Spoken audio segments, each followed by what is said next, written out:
એક જંગલમાં એક શિકારી રોજ તેતર પકડવા જાય.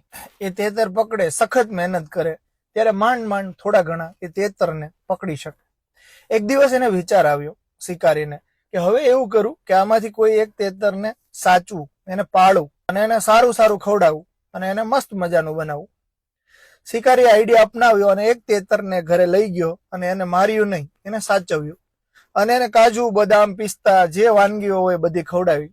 તેતરને મજા પડી ગઈ કે અરે વાહ, આ તો મફતનું ફોગટનું ખાવાનું મળે છે. અને તે શિકારી સાથે રહેવા મળ્યું. એ તો ઉડે નહીં, શિકારીની સાથે જ્યાં જાય ત્યાં શિકારી જોડે જાય. આમ કરતા કરતા શિકારી રોજ તેને જંગલમાં લઈ જાય.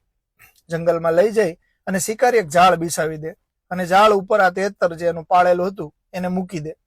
હવે આ જે પાળેલું તેતર હતું એને શિકારી એના પર મૂકે અને પેલું તેતર એમના સમાજના બીજા તેતરોને પોતે મોટે મોટેથી જોર જોરથી અવાજ કરીને બોલાવે અને ઉપર આકાશમાં રહેલા તમામ તેતરો નીચે આવે, એટલા માટે કે એ લોકો એવું વિચારે કે આપણા સમાજના વ્યક્તિએ આપણને બોલાવ્યો છે અને બધું સહી સલામત સુરક્ષિત છે.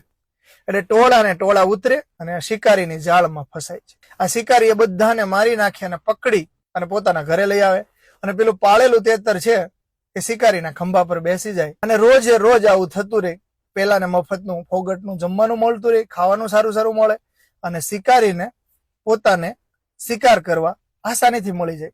મિત્રો, સમાજમાં પણ આવું જ છે. આપણા આસપાસ આવા ઘણા તેતર રહેલા છે જે નેતાઓની ગુલામી કરે છે. ચૂંટણીઓ આવે એટલે આવા તેતરો સમાજની નજીક આવે અને સમાજને કહે ચાલો ચાલો ચાલો, અને ભોળો સમાજ ઉપડે ખંભે